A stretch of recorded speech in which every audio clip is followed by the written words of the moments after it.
Welcome to another episode of Mental Health Mondays, where we talk to guests who are either in the world of mental health in the professional space, holistic space, or somebody that lives with or experiences a mental health challenge, or advocates of mental health. So we are on episode number 8. Holy moly. And I am so excited to bring up one of my friends that I've known for a little while. It feels like a lot longer probably than we have, or maybe shorter. I don't know. But I am excited to bring on Christy or Christine. Hey, I don't know if you go by Christy or Christine. Which one do you prefer? either one. In a professional setting, I'm typically Christine, and then friends. Since you are my friend, I go by Christy. So either one is fine. Okay. Yeah, I guess I should have asked that before I brought you on, but No worries. So tell the audience a little bit about yourself. What do you do? Yeah, well, first of all, thank you so much for having me on your YouTube channel. I just want to get the word out more about what we do, about my organization and where we started and why we exist. So thank you so much for having me today. And who am I? I'm Christine Talbott, or Christy Talbott. And I came from Florida about 4.5 years ago to Colorado. And I recognized that there was not a lot of services here for children. And basically, I was like, wow, I'm so used to having a mental health agency almost on every corner in Florida. It's just more developed there on the East Coast in general. And I looked up the numbers after that, and our numbers are very high for suicide rates for children and teenagers, with 12 to 26 years old being the leading cause of death. So that's pretty alarming. And also, we've had some school shootings here. And I really wanted to do something about it. I was already in mental health. I've been in mental health now for 14 years. And I started in 2007 as an internship working in the jails. Some pretty jail, or I guess you could say publicized jails. They've been in the publicity. Broward County, Broward County, the women of Broward County. I worked in that area, and I worked for the public defender's office. I did interviews, and then I flagged inmates, both female and male, if they had any symptoms that they expressed. They were saying they were suicidal or depression, anxiety. I would flag their chart, and then they would be seen by a psychiatrist. So that was my first internship. I was about 19, 20. And and then I finished college, and I went on to work for CPS in child abuse cases. And that job was really intense, really rewarding. Every day, I didn't know what kind of case I was getting. Some of them were just, husband and ex-wife getting into it, and it was just frivolous. Kid has diaper rash. And then, of course, that's not abuse, but put some diaper cream on the baby and let's move on. So, but, I would have some very serious cases too. And that really helped establish my career and learn that there's a lot of mental illness among parents, among families, and more than that, there's a lot of trauma, a lot of abuse and trauma. So, and these children need to get services for that. So there's a lot more than I thought. When I got into CPS, I worked in CPS for 3 years. And I realized, oh my gosh, I would rather work in mental health where I can help them even more. So I went into mental health. I worked for a mental health agency as a targeted case manager and worked alongside those CPS workers and kind of did a pass off. They would do a pass off to us at the mental health agency. And then we would work with the courts and things like that. And that's what I do now. So basically, targeted case management is what I did for many years. And when I came to Colorado and the Springs, our numbers are even worse than some of the rest of the counties in the state. And so where I live, I want to help as much as I can. And so I established Child Community Services in December 2017. Nice. And it took about 6 months to get contracts with insurance companies. Insurance companies pay for most of the mental health services that are provided. We got contracted with Medicaid. And so we really started serving clients in 2018. And we have now grown to 300 children and families. And we serve 78% Medicaid, low income families.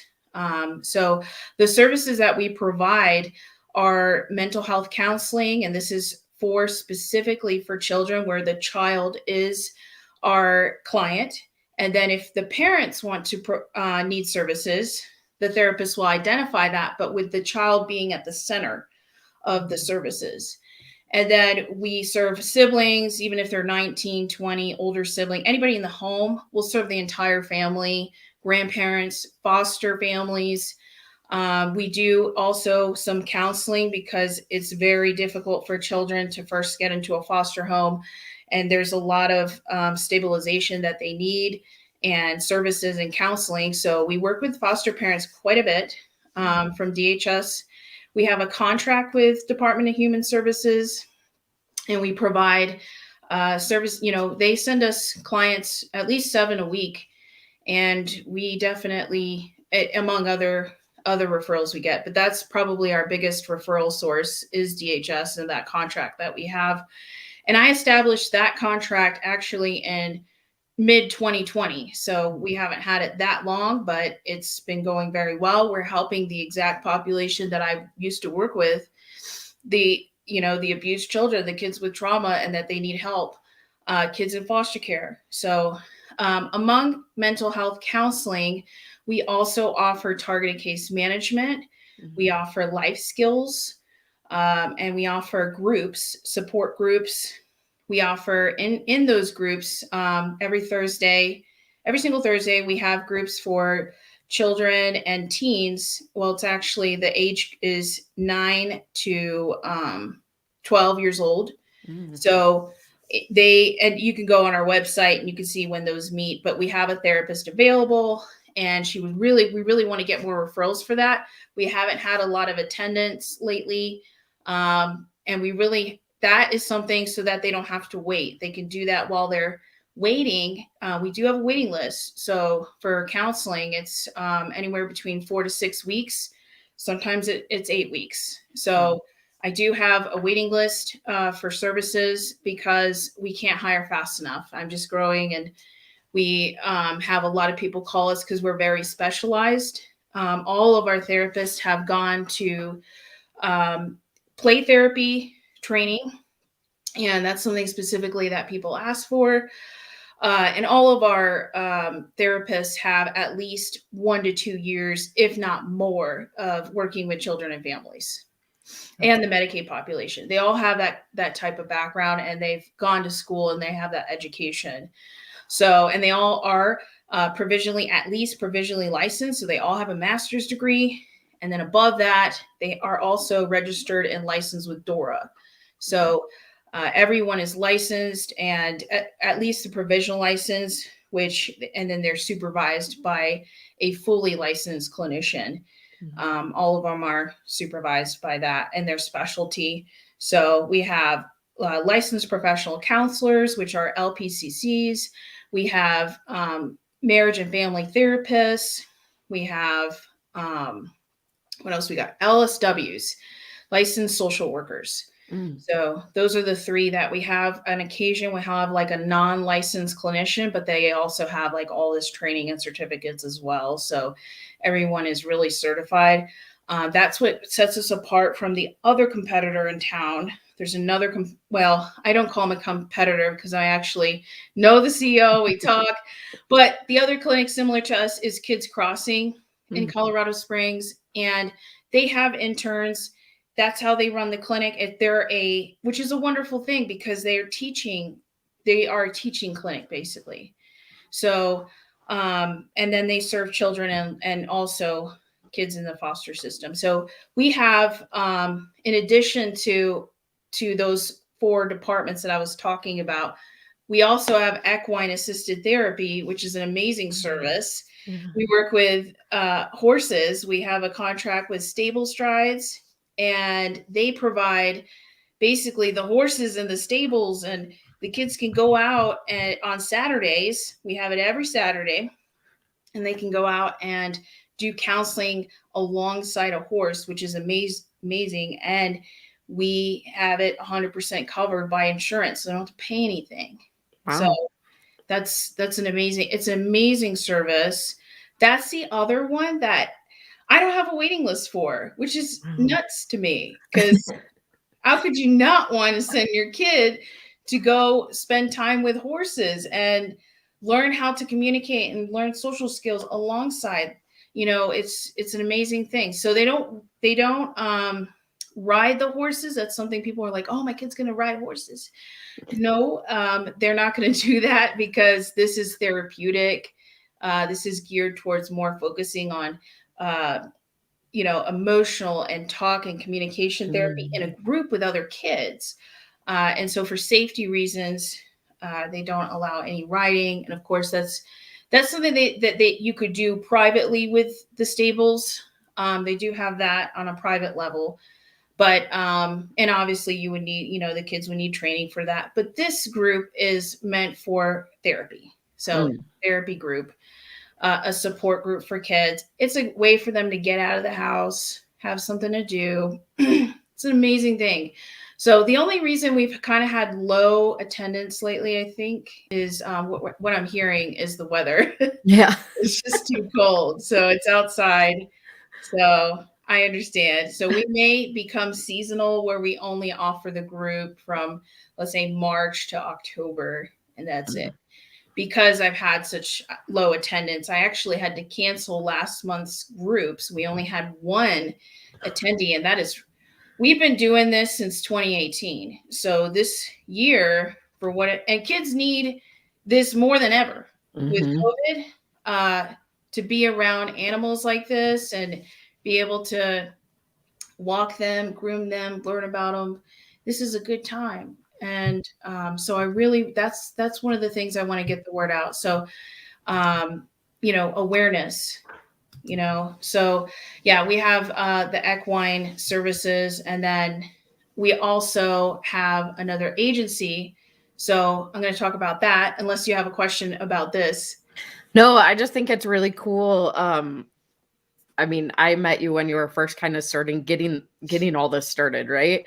And then now you've grown into this like massive organization, which I think is amazing. And I didn't know about the equine of therapy. I think that's great. I've always heard, I mean, pets and children, I mean, they feel like they can talk to them, or, like my son will whisper something to our dog, and, like I can't hear him. But I think it's really cool that you guys do that for children. Is there an age range? I mean, obviously probably old enough to understand what's going on, but what is that age range? Yeah, it's Stable Strides has an age minimum. So kids have to be at least 6 years old. And then the age limit is 18. Okay. If they're over 18, then they would go, well, really, it's actually till 17. We just don't want to put any adults. Basically, you're an adult at 18, so we don't want to put any adults in a group with, let's say, a 6-year-old.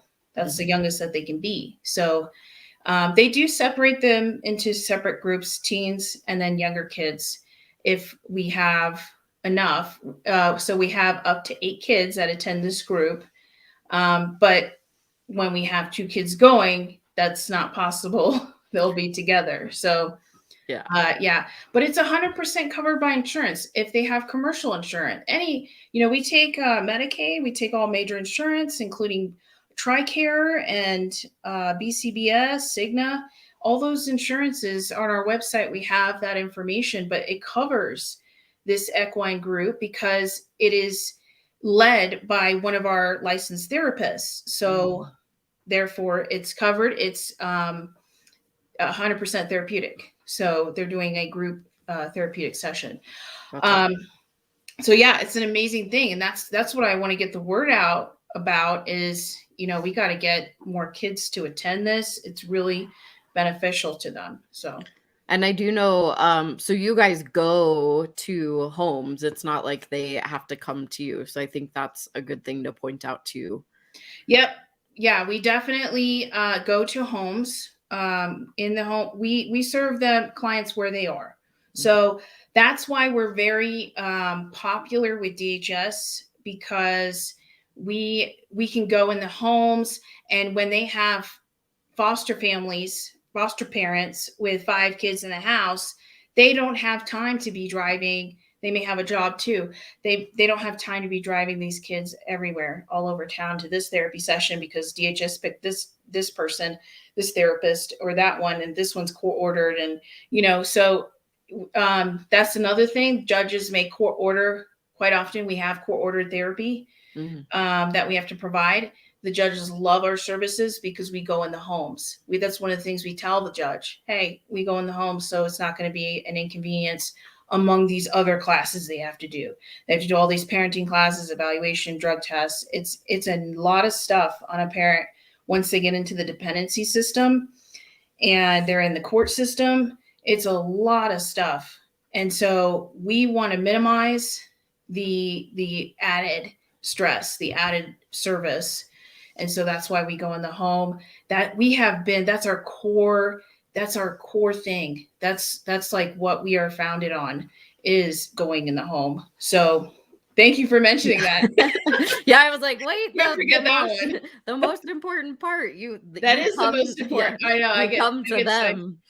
I know a lot of, just in general, like you were saying, there are waiting lists pretty much anywhere you go. But like you said, you're a couple weeks out, whereas some people are months out at this point. And so being able to have that option, and then if you are a parent that maybe has a baby, right? Like taking one child to therapy or counseling or any mental health services can be really challenging, but you guys actually meet them where you are, and you serve Colorado Springs and Denver. So yeah. Yep. And we are expanding quite a bit this year. We just expanded in the Springs. We went from 3,100 square feet to now 4,500 square feet. Wow. So we are now added some therapy offices and a much larger group room, conference room on our 3rd floor. We're currently in Suite 250 off North Academy in Montebello in the spring. So we're right across from Burger King and Dave's Barbecue Steakhouse. So we are and we're right next door to Target. So we're like in a really good location for most people to be able to get to us. If they want an office visit, we have periodic office visits as well. And our office is very cozy. We have couches. We have very welcoming environment. We have a lot of color on our walls. So the environment, and you can see some pictures on Google. If you Google us, there's pictures of our office there. Facebook page has some pictures if you want to see what it looks like.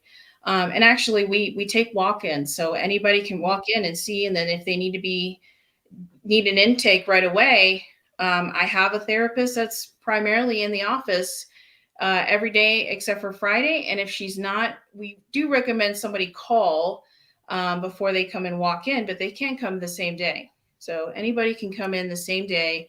Just give us a heads up, because if it's a Friday, we would just need at least 20 minutes for our therapist to run over. Gotcha. So then there's like a 20-minute wait. So that's about it. But yeah, I have a therapist. She's a clinical team lead, and she does all of those walk-ins. She's happy to do that. If not, we can do a home visit same day. Nobody has to come to us. Again, we do crisis intervention. We go same day.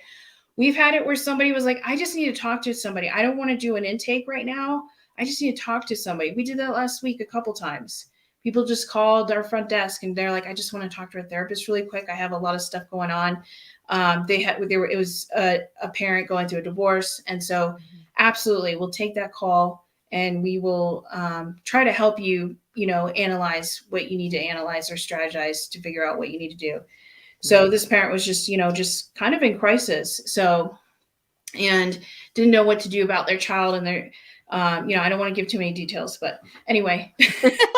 No, I was gonna say, so I know that, I mean, obviously, like mental health challenges and illnesses and diagnostics, they can, it spans such a wide area, but what are the main things that people come to you specifically for, or is there anything? Yeah. So primarily depression and trauma. So PTSD. So Okay. those are our top two. Um, and I guess our third one, or probably up there, just as high as ADHD. Gotcha. Okay. And that's great to know. But I do also know you have another division or another company, I guess you could say, that you guys added on more recently. So tell a little bit about that. Yeah, absolutely. So, in January 2020, I opened Adult Community Services, and the reason I opened that is the same similar services in home counseling. We have targeted case management, and we have life skills there as well.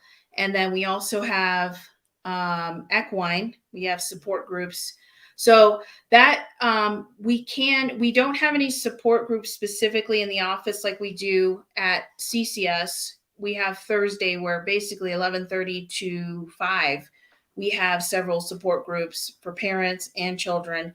On the adult side, we don't have any yet, but we are hoping to. The next therapist I hire, that is going to be something I'm going to require. So I will, we'll have that, but we have equine and there's no waiting list for that either. So we do have a waiting list at ACS for counseling, and it is around the same 4 to 6 weeks. So there, actually, the issue is I can't hire because I don't have enough clients. Whereas CCS, I have a different problem. I have too many people coming in and I can't hire fast enough. So that's kind of where I'm at with that. But ACS, I want to get the word out because I need more people to get services. I want more people to get the services. I don't think they're aware of it. When people hear, when I first start talking about it, or somebody just heard about it, they call me, or I get a new referral, and then we reach out and say, thank you so much, for sending us this client. But we get really, really good reviews at Adult Community Service, CCS as well, but CCS just has a lot more momentum, whereas ACS is newer, and so not as many people. I mean, ACS has 2 years ahead of the other company, so we're still pretty new, and so not a lot of people have heard about us. But when they do, they're like, "Oh, this is an amazing thing." I've had even just people that have served me, at the chiropractor's office that says amazing thing. What do you do for a living? Then I tell them. And then she says, oh, you have people, therapists that go to the home. Like, I don't have to leave my house and worry about being there on time. Nope. And I don't have to do, well, now I don't have to do telehealth, like, because telehealth's not that great, or, whatever it is. Nope, no telehealth. You don't have to do that. We'll go to you. And so over there, we have 95% of our clients have disabilities. And a lot of those disabilities are TBIs. We also have quite a bit of MS. So but the majority are TBIs. And that's because our referral source is from the Brain Injury Alliance based out of Denver. And they have a branch here in the Springs. And so I went to speak back in 2020 when we opened about ACS. Actually, that social worker, the MSW that runs that program here in this location, was the one that inspired me to go ahead and open ACS, because I went to originally talk about CCS and children. She's like, look, I love what you do. You need to open this for adults, like just single adults with disabilities, just anybody 18 plus. And I said, and seniors. She's like, seniors are underserved. She knew the numbers. She knew that, yeah, seniors are also have a higher number of depression. And, they also, when they're not functioning at the level that they were in their 30s or 40s, it really gets to them. And so that population has an increasing rate of suicide that people are not aware of. And it's actually not talked about as much as the children and the teens, but their numbers are getting higher than they used to be. And so that's really unfortunate. And a lot of seniors are not either able to go out and get help. They don't know where to go. But a lot of it is, well, I got to see my doctor this week. I got to see my chiropractor. I've got this appointment. I don't have time to go to therapy and add that. So they don't end up going. And so we get a lot more referrals than people advocating for themselves. I usually get more people calling for them and getting them services, whether it's a case manager from Medicaid, like a long-term care case manager, they'll call for them, say, look, this person really needs some help. I went out and did a home visit for something else or Social Security, and they actually need mental health therapy. They really need counseling. And since you guys go in the home, I think this will be great. So that's basically, why we exist, is because, the social worker was like, you got to open this up. And so we did. And it has been really great. We picked up pretty fast after we opened, and we primarily get our referrals from the Brain Injury Alliance. So, and then we have more Medicaid clients there, 85%. And we also, majority of those 85% Medicaid also have Medicare. And so insurance is a big deal because people, they don't have a ton of money to be shelling out for this. So we always bill the insurance, and I work with people too with copays. We do payment plans if it's a copay. We're not like that clinic where like you just get slapped with the bill, or they make you auto pay, or they take your credit card as soon as you sign up. I guess you could say we're a very lax clinic. Like, I will work with the client if they have racked up a little bit too many copays. So we work with them because ultimately I don't want them to go. I don't want anybody to leave because we were cutthroat, like most clinics are. Say, well, you have to pay this or we're sending it to collections. It's very, very, very rare that we ever send anything to collections. I won't send anything until I've made every single attempt to reach that person. Everything possible. We called them, emailed, mailed, snail mail, like everything. No, it's really good to know, because I know that a lot of people, they don't ask for help because they're not sure where to go, who to talk to, if insurance is going to pay, or they're going to have to come up with the money, or they're going to have to wait months, or like there's so many factors that I think really build this fear in people just even to ask for help. So that's really great to know that you, one, can come to their location. Two, you'll bill the insurance. If you have insurance, whatever it is, figure it out. You guys can help figure that out. And then I love that you brought up like seniors. We don't talk about it enough. And there's like this gap. So it's like the youth right now, 10 to 14, it's the first leading cause of death, suicide is. And then you kind of have this jump that goes into seniors, 55 plus, that are also at high risk, or they, like not 55, but maybe in the 80s or 90s, they're going into these nursing homes, and they just, potentially lose what they had, right? And we don't talk about it enough. And so they are at that point of like, that is their option. But if we can help them at any point, I think that's really important too. So. Right.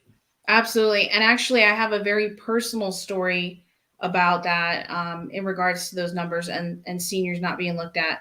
But my 85-year-old grandpa-in-law passed away due to suicide last year. Oh, wow. So, and nobody knows why.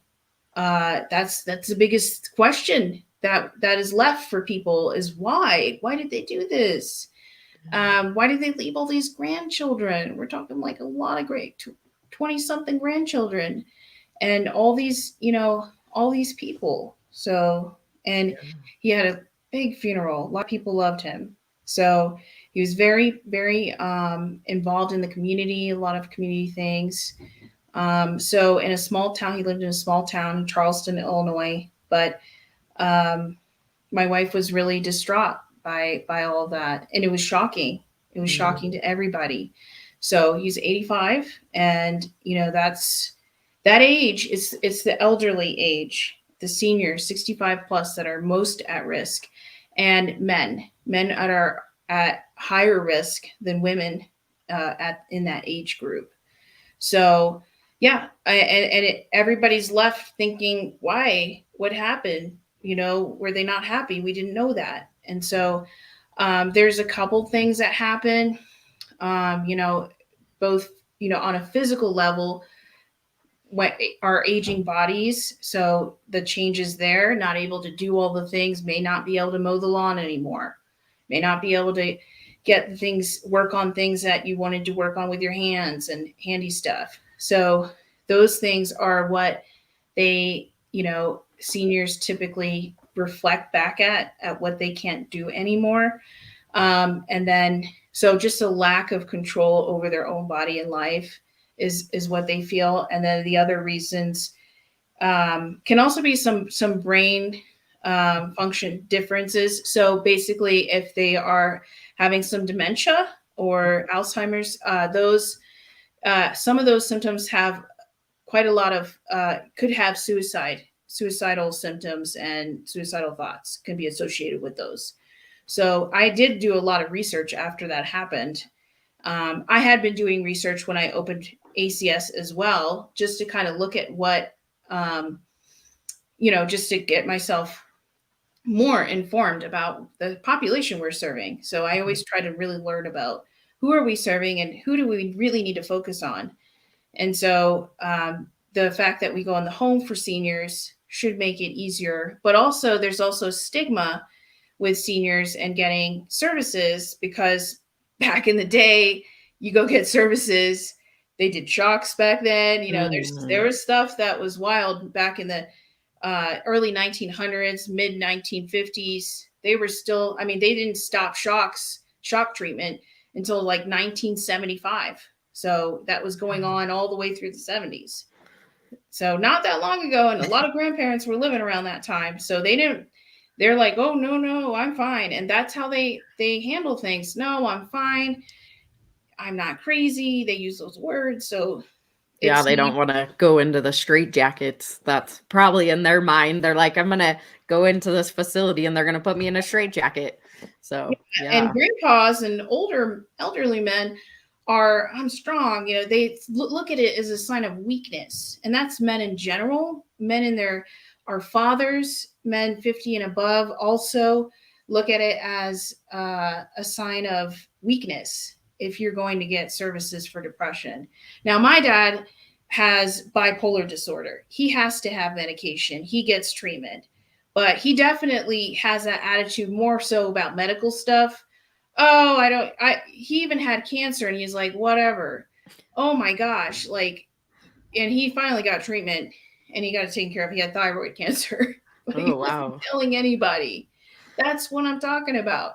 Won't tell anybody. I'm just going to handle it myself. I'm a strong man. I don't want to tell anybody about this. I'm not telling my wife, and they just handle it. That's how, and if they're crying and they're depressed, well, that's a weakness. I'm not going to go get help for that.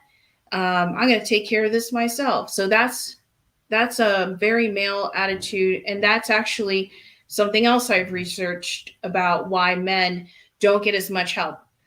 We serve more, and it could be because we have more single moms, but we do serve more female than male. Now, that's for adults and parents, but for children, it's actually equal. We're about equal, both boys and girls.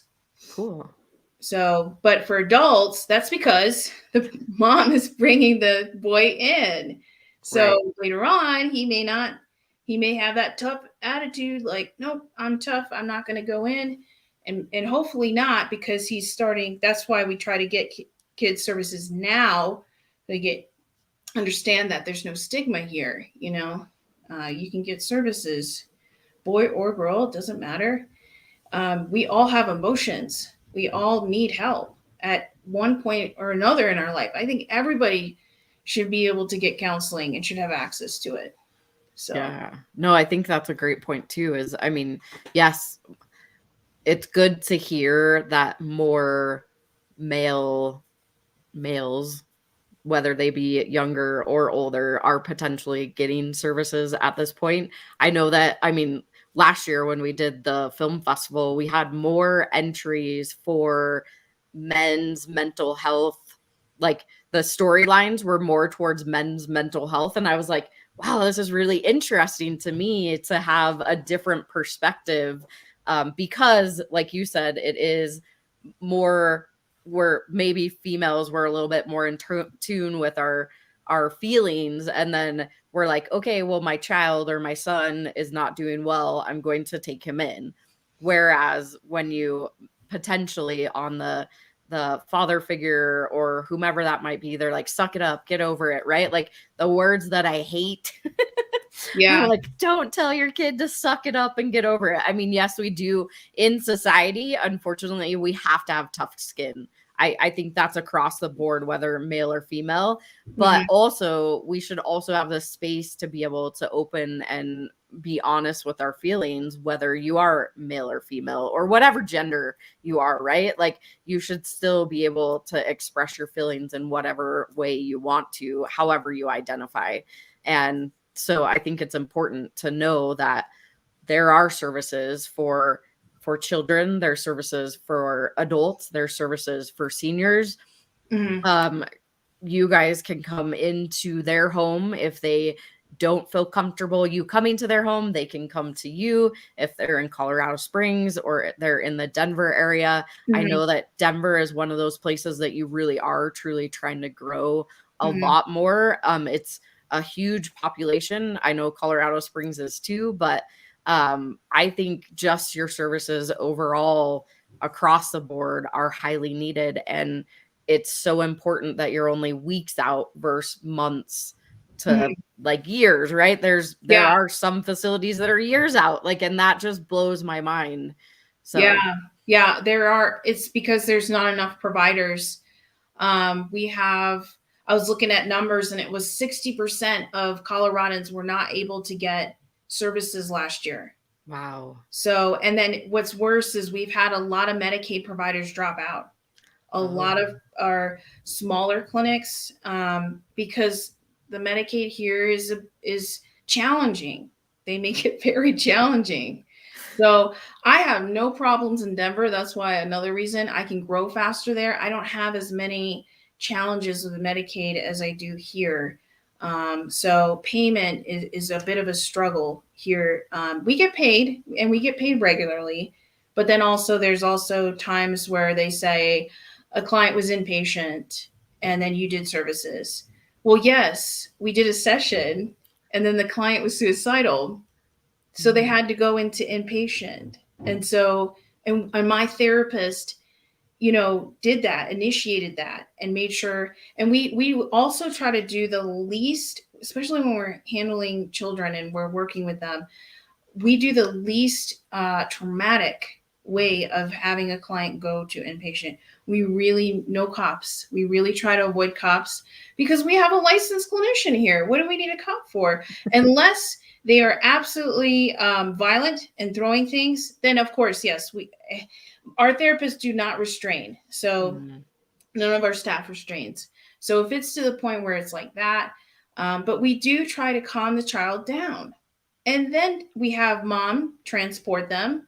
And then we follow the mom or the parent, could be dad, to the inpatient center. And we typically work with Children's directly, or we work with Cedar Springs directly. We skip the hospital. There's no reason to go to the emergency room unless somebody got hurt.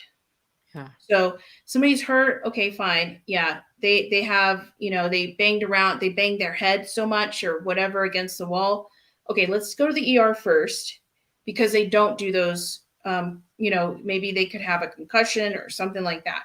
So they don't do those services at Cedar Springs that an ER can do. So yes, we would take them, we would make sure to follow a parent to the emergency room. But a lot of our crisis intervention is very effective. And we typically call Cedar Springs. We work as a team. So if our client has a therapist, a life skills specialist, and a case manager, they will call targeted case managers are trained to work in crisis. So work with situations of suicide. So their job is in the back end to make all the phone calls and see where there's a bed, and also make sure the child gets checked in. They do a lot of this with adults too. So instead of doing this by yourself, you have somebody, an advocate right next to you that can make sure to talk for you. If somebody's, and honestly, I have been suicidal. I have been there, and I had to call family. But if you don't have family, then our services are really great for these types of situations, because our case manager will drop everything and go meet you where you are at your house, and then make sure you get to inpatient care. And if not, if you then suddenly you refuse and you're suicidal, then they will make sure you still get there. With that, at that point, we'll have to call police. But we do really intensive services. We switch from just regular routine to very intensive, and we can drop everything and come out for our clients and be available. So all of our staff are trained to have their phone on from 9 to 6. Anybody calls, anybody has a crisis, you go.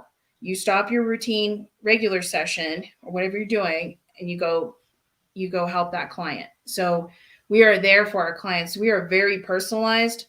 Most of our clients have our staff name and number in their phones. Wow. And they can text, they can call, they can email. Most of them text though. So, well, yeah, younger usually, right? We do a lot of text messaging. So that's why we have a waiting list, because our staff is so close to the clients. We were so close. We have such a close relationship. So, and it's really sad when, a client discharges or leaves, or we don't want anybody to leave us. So we want to continue that relationship, or they move. Even then, when they move, we make sure that they're established wherever they move to. That's awesome. We follow the client and make sure that everything is how it's supposed to. Everything's working fine. So we do a lot of great things. And the life skills specialists are there when the client gets out. So that's how we work as a team. Wow. We have 2 people working together, a therapist and a case manager at the beginning of the crisis. And at the end of the crisis, when they're coming out, we don't just leave them hanging. We have a therapy session scheduled, and then we have the life skills specialist come out, and they work directly with the client. They do a lot of services. They do a lot of more social communication types of games, interactive things. So sort of like play therapy, but more on a functional level. Like, you got school tomorrow and you just got back from inpatient.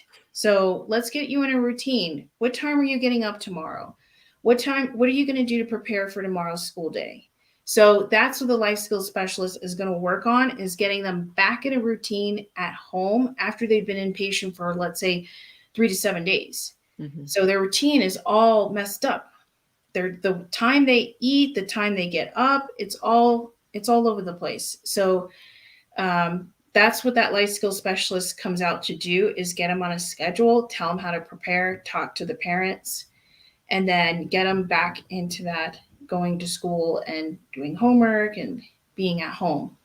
That's awesome. And that was going to be my question, is like, how do you follow along, right? Like, but it sounds like you guys are there the beginning if there's a crisis, and then after the crisis, or they're once they're let go out of the facility, whichever one that they go to, because I think that after part sometimes is missing the most. Mm-hmm. And that's where we see people fall off and or potentially complete suicide. And so having somebody to follow you along and be the advocate for you, because when in crisis or even pre-crisis, like you're not really sure how to advocate for yourself. So it's really important to have somebody by your side to be able to advocate. So that is amazing. That I love that it's the continual process. And I know that you're good at following up. And I mean, like you said, moving to another state, like that's huge that you actually, I mean, you care that much, right? That you're going to continue and make sure that they're set up wherever they're going. So yeah, actually it's really quiet when you get out of, so I've never been inpatient. I went to a day center. I got stabilized at just a day center. But when you come back home, there's nobody there. It's quiet. And especially as an adult, you know, your parent, oh, you're good. Your parents or whoever, are you good? And then they leave, you know? So then you spend that night alone and it's really hard to get back in a routine. Oh, I got to go back to work. I got to figure this out. You know, I eat, you know, I can't imagine, you know, it's just really just a change in environment and everything. Yeah. So that's, you know, I haven't been inpatient, but I've been in these centers and I see where they're staying and where they're sleeping. And, you know, that can be a shock to somebody, you know, that especially if they're an introvert or they're not used to being around a lot of people. Now you're around a lot of people. Now you're sharing a room with somebody.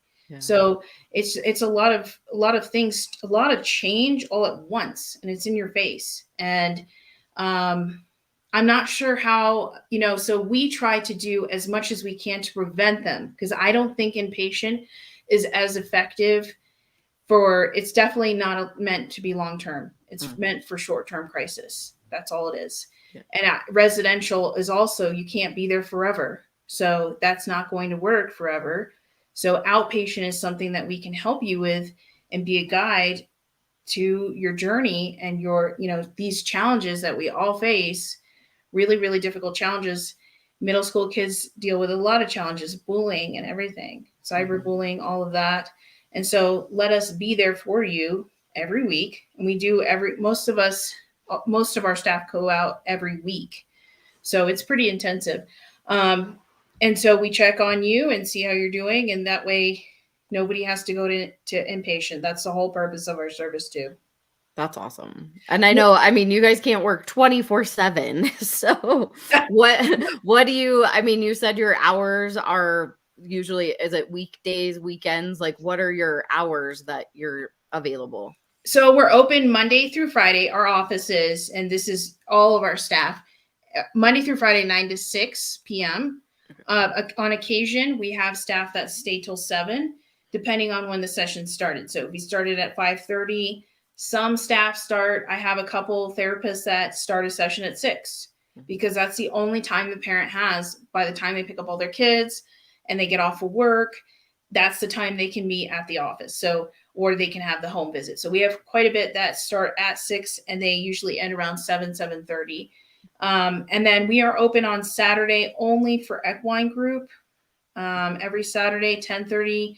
We have 2 groups. We have one in the morning at 10:30, and then the second group starts at 1:30. So we have 2 groups at Stable Strides on Saturday, but we don't have a front desk available.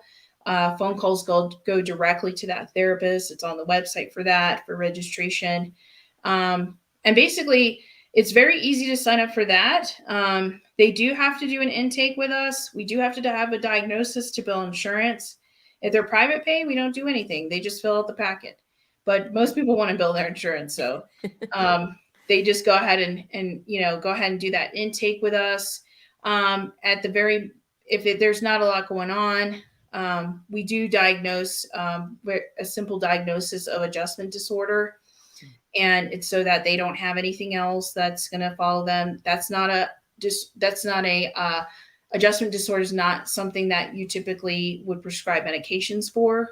That's very rare. So if they were to go to their PCP and said, oh, you know, somebody said, oh, this is a foster child, and they had that diagnosis, and they're like, oh, you know, they have this diagnosis, doctor's not going to prescribe medication for that. So yeah, it's just something that we try not to put anything too severe, nothing like bipolar depression, because children change. And so their behavior changes. It can change drastically from one year to the next. It can change drastically from 1 month of our services. So we typically start with adjustment disorder, then we assess more, we spend more time with the child, and then we will also consult prior therapists. We do a lot of consultations with other clinics. So then we'll decide, okay, well, it looks more like ADHD now. So they'll go ahead and consult with our licensed clinician and get to that determination. I did want, before we close up, I did want to mention we do speak Spanish here. Yo hablo español. Nice. Y yo quiero ayudar más hispanos aquí en Colorado Springs y Denver. So we have our front desk speak Spanish. I'm half Honduran. My mom's from Honduras. And I'm fluent in Spanish. And so I really, really want to help more of the Hispanic population. We're actually very popular among the Hispanic population in Denver. And we have a therapist up there too. So that speaks Spanish. So we have a therapist that speaks Spanish in the Springs too. So we always have staff that speak Spanish. That's awesome. Well, sorry, I got a cough. No worries. I'm like, all of a sudden, I got a tickle in my throat. No, that is so, oh, sorry. So good to know, because I actually have been asked that question. We had two board members that spoke Spanish, but they have since left us, but eventually we want to get all of our programs in Spanish. So I think that's really, really good. But tell the viewers where they can find you. I did put all your information in the comments. So if you're wanting just a clickable link, you can grab those there, but let the audience know where they can find you. Yeah, we're located off of 5390 North Academy Boulevard in Colorado Springs. We're on the second floor. We have signs up front for both child community services and adult community services. And in Denver, we have about 13 to 14, I think it's 14 buildings available to us. We use Regis offices per hour. So we don't have, right now, Littleton, it's 27 West Dry Creek Road in Littleton. And that's the office that we typically use, but it's per hour. So it's by appointment only. We are actually doing 100% home visit to about 55 children and families in Denver. So, and we are growing much quicker than I thought up there. Children's Hospital got a hold of us, and the doctors there love us, and the nurses, and they also found out we speak Spanish. So we have a lot of Hispanic clients in the Denver area and Littleton. We kind of travel all over around the suburbs as well. So we even go down to Elizabeth, and there's a couple other towns around there that we go. So awesome. In Denver, we will be opening an office here in the summer, and we will have there. I am going to start looking at locations here soon. So, but right now it is that Dry Creek Road. It's a Regis office, and you can call. Anybody can call and get services if they need services in Denver, and find us. Very cool. Well, I appreciate you so much. I know what you do is very, very needed. I think the equine therapy is super cool. There's no list, people. So if you want that for yourself or for your child, it's definitely a great service to have. So I just appreciate you coming on today and telling everybody all about your services. Thank you. Did you want me to leave a tip or trick? Hey, yeah, throw out a tip or trick. Yeah. Yeah. So basically self-care. That's the biggest one. No matter what you do, even our therapists, we say, please do something that is for you only. So parents need to do that more. Take a deep breath and take a walk. Walks are very therapeutic. So that's my tip. Just spend a little bit of time, at least 1 hour a day, on yourself. I love it. So there you go. The tip and trick is self-care. Very important. So thank you again. All right. So that was episode number 8 of Mental Health Mondays. Again, we talked to mental health professionals, someone who experiences or lives with a mental health challenge, or mental health advocates. So if that's one of you and you want to be a guest, the look below in the comments. Make sure you like this, make sure you share, make sure you subscribe so that you don't miss another episode. You can be one of my guests. You can tell your story. You can give tips or tricks, whatever it may be. But we can't do this without our supporters. So you can become a warrior for mental health today, literally with only a $20 a month. And you get this super cool, I know it's hard to see, but you get this super cool shirt when you donate $20 or more. And that goes to provide all of our education in mental health and bring on these incredible guests that can share their tips or tricks. So become a supporter today, and we'll see you next Monday. We do this every Monday at 11 a.m. Mountain Standard Time. Thanks so much for watching.